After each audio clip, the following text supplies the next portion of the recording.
الأنبياء والمرسلين أما بعد فأعوذ بالله من الشيطان الرجيم بسم الله الرحمن الرحيم شوق و محبت سے پڑھیے الصلاة والسلام علیک یا رسول اللہ وعلى آلك وأصحابك يا حبيب الله الصلاة والسلام عليك يا نبي الله وعلى آلك وأصحابك يا نور الله.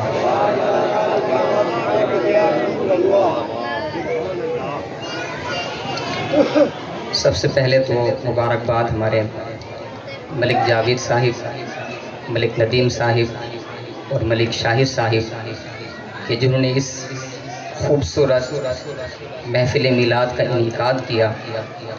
اللہ پاک ان کا محفل میلاد سجانا، ہمارا آنا اپنی بارگاہ کے اندر قبول و منظور فرمائے.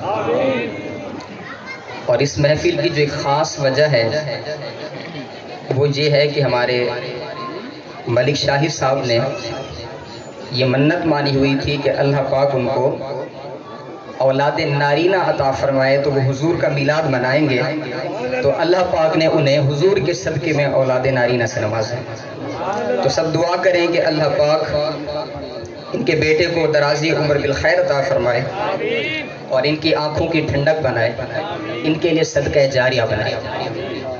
انشاءاللہ مختصر سا بیان ہوگا تاکہ اس کے بعد نعت خوان حضرات اور باقی حضرات جو بیان کریں گے. عشاء کی جماعت بھی ہم نے جماعت کے ساتھ پڑھنی ہے. بس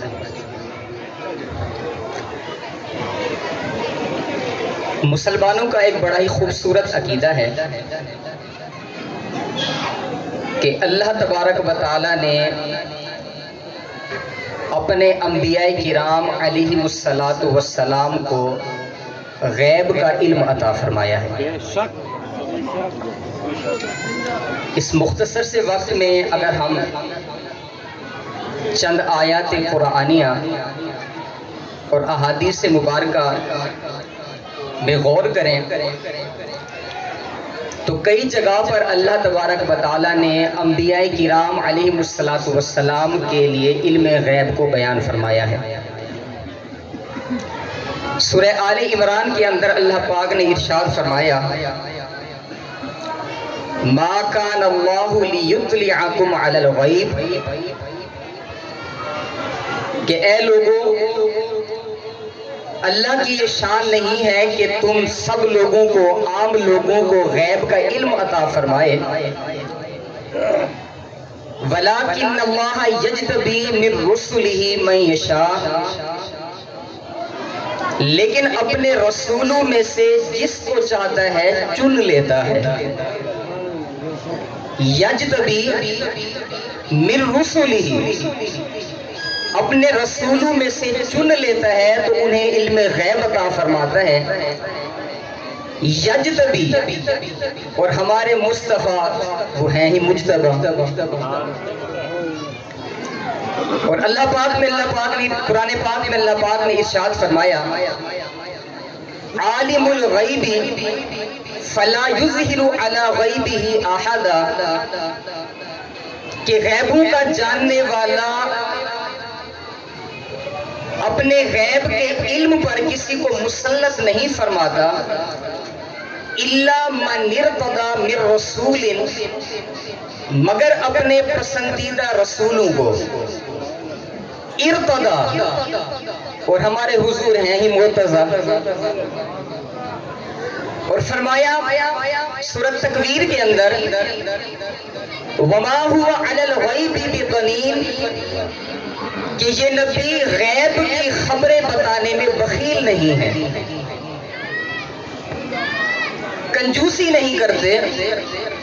تو ظاہر ہے جب غیب کی خبریں بتاتے ہیں تو غیب ہے تو بتاتے ہیں نا.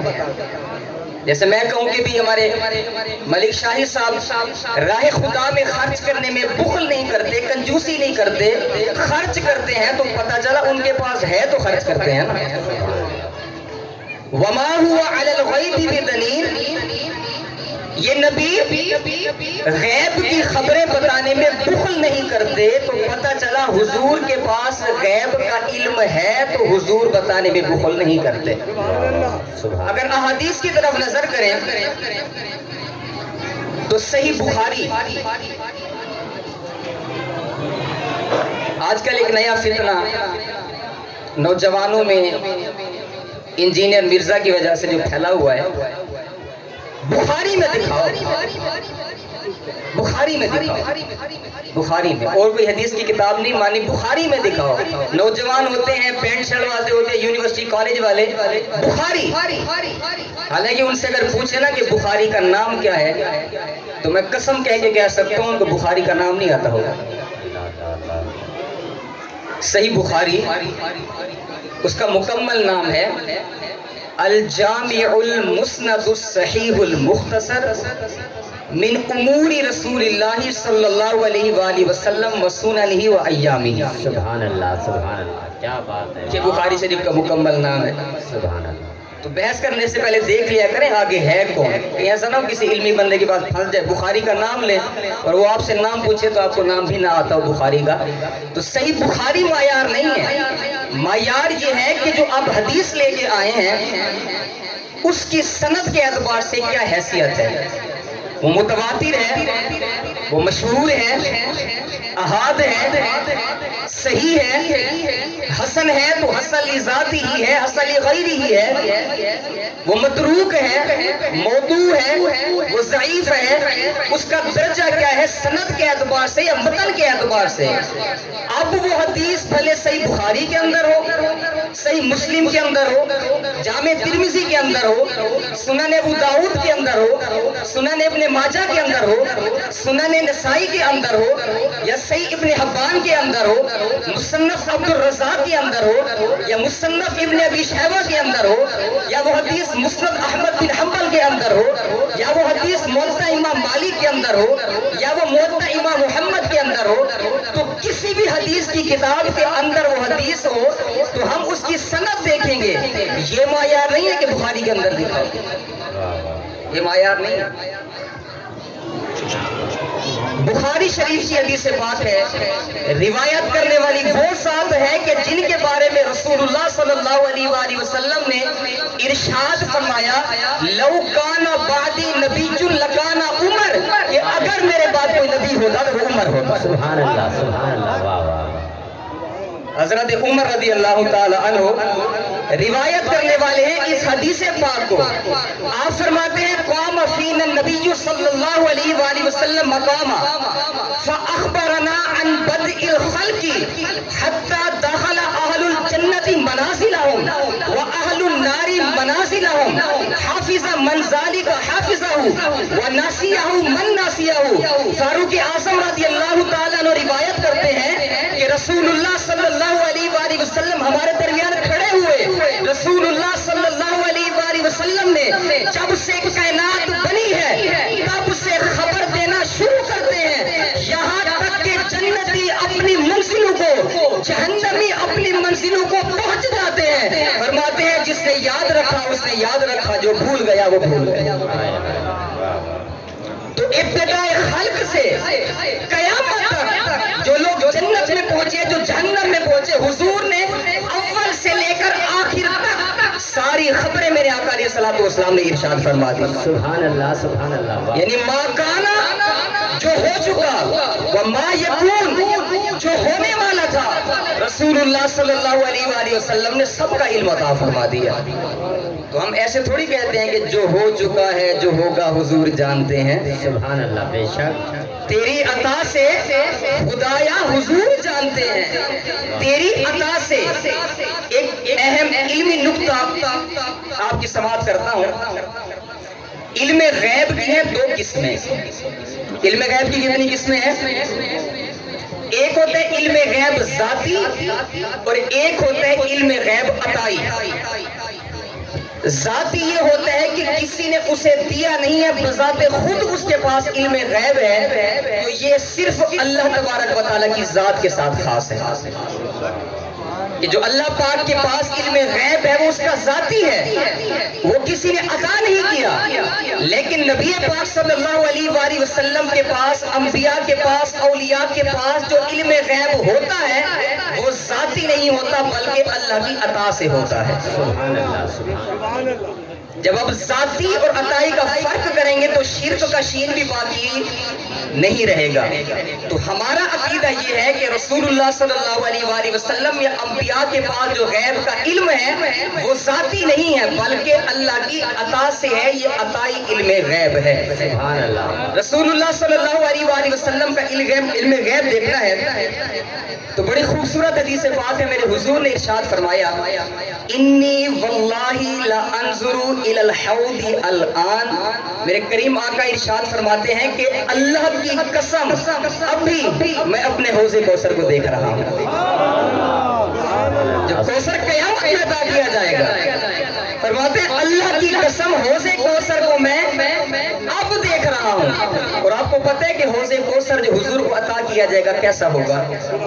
میرے کریم آقا نے خود ارشاد فرمایا، حضور فرماتے ہیں جو مجھے حوض کوثر دیا جائے گا اس کا پانی سفید سے، اس کا پانی دودھ سے زیادہ سفید، شہد سے زیادہ میٹھا اور برف سے بھی زیادہ ٹھنڈا ہوگا۔ سبحان اللہ سبحان اللہ۔ فرماتے ہیں کستوری سے زیادہ اس کی خوشبو ہوگی، ان ستاروں سے زیادہ اس کے پیالے ہوں گے، اور جو بھی ایک مرتبہ وہ پانی پی لے گا کبھی پھر پیاسا نہیں ہوگا۔ سبحان اللہ سبحان اور اللہ۔ پتہ ہے کتنا بڑا حوض کوثر ہے؟ آقا علیہ السلام نے ارشاد فرمایا، صحیح مسلم کے حدیث پاک ہے، فرمایا میرے حوض کوثر ایک مہینے کی مسافت ہے، یعنی اگر ایک کونے سے دوسرے کونے تک ایک مہینہ کوئی سفر کرتا رہے تو ایک مہینے بعد دوسرے کونے تک پہنچے گا، اتنا بڑا حوض کوثر ہے۔ اور حضور علیہ السلام کے حوض کوثر کے بارے میں حدیث پاک ہے، میرے محبوب نے ارشاد فرمایا کہ ہر نبی کو حوض کوثر دیا جائے گا اور انبیاء آپس میں فخر کریں گے کہ کس کے حوض پر زیادہ لوگ آتے ہیں، اور فرماتے ہیں مجھے امید ہے کہ میرے حوض پر سب سے زیادہ لوگ ہوں گے۔ سبحان اللہ سبحان اللہ۔ امید ہے، اور نبی کی امید یہ یقین کے درجے میں ہے، تو حضور فرما رہے ہیں مجھے یقین ہے کہ میرے حوض پر سب سے زیادہ لوگ ہوں گے۔ اور آپ کو پتہ ہے کہ حوض کوثر پر یہ حضور کے ہاتھوں سے چھلکتے جام پیے گا کون؟ بڑی خوبصورت حدیث پاک، اور یہ حدیث پاک میں ہمارے پیر حاجن سے بغدادی شاہ صاحب کی بارگاہ میں نظر کرتا ہوں۔ میرے کریم آقا علیہ السلام نے ارشاد فرمایا سب سے پہلے لوگ جو میرے حوض کوثر پر میرے پاس پہنچیں گے، اہل بیتی و من احبنی من امتی، وہ میرے اہل بیت ہوں گے۔ سبحان اللہ سبحان اللہ۔ سب سے پہلے جو حوض کوثر پر میرے پاس آئیں گے وہ میرے اہل بیت ہوں گے، ومن احبنی من امتی، اور میری امت سے جو مجھ سے محبت کرتے ہیں وہ بھی اہل بیت کے ساتھ میرے پاس آئیں گے۔ تو ہم تو حضور سے محبت کرتے ہیں نا، اور امام حسن، امام حسین کے بڑے بھائی جان امام حسن رضی اللہ تعالیٰ نے روایت کرتے ہیں، آپ فرماتے ہیں اہل بیت سے ہم لوگ سے بغض نہ رکھنا۔ کیوں؟ فرماتے ہیں میرے نانا جان نے ارشاد فرمایا، آپ فرماتے ہیں لا یبغضنا ولا یحسدنا احد الا زید علی الحوض یوم القیامہ بسیات من النار، کہ میرے آقا کریم علیہ الصلوۃ والسلام نے ارشاد فرمایا، حضور فرماتے ہیں جو ہم سے بغض رکھتا ہے، ہم سے حسد کرتا ہے، جب قیامت کی دن حوض کوثر پر آئے گا، جب حوض کوثر پر آئے گا تو انہیں آگ کے کوڑے مار کر وہاں سے ہٹا دیا جائے گا۔ جو اہل بیت سے دشمنی رکھیں، جو اہل بیت سے بغض رکھیں، تو حضور فرما رہے ہیں کہ آگ کے کوڑے مار کر ان کو اہل بیت سے جو بغض رکھے تو آگ کے کوڑے مار کر ان کو وہاں سے ہٹا دیا جائے گا۔ لیکن ہم ان میں شامل نہیں ہوں گے، ہم ان میں شامل نہیں ہوں، کیونکہ ہم تو اہل بیت سے محبت کرتے ہیں نا۔ ہم کیسی محبت کرتے ہیں کہ ہمارے امام نے پورا قصیدہ نور لکھا، اور اس میں لکھتے ہیں کہ تیری نسل پاک میں ہے بچہ بچہ نور کا، آقا تو ہے عین نور، تیرا سب گھرانہ نور کا۔ تو ہمیں تو اہل بیت کی محبت گھوٹ گھوٹ کے مطلب پلائی گئی ہے نا، گھٹی میں پلائی گئی ہے اہل بیت اطہار کی محبت، تو ہم ان میں نہیں ہوں گے۔ ہمارے امام اعلیٰ حضرت نے ہمیں اہل بیت کی محبت کیسے سکھائی ہے، آپ کی سیرت کی طرف جب غور کرتے ہیں تو اعلیٰ حضرت رحمت اللہ علیہ کے پاس چند لوگ آتے ہیں، عرض کرتے ہیں حضور محفل ہے، حضور دعوت ہے، اب تشریف لے کے آئیں۔ تو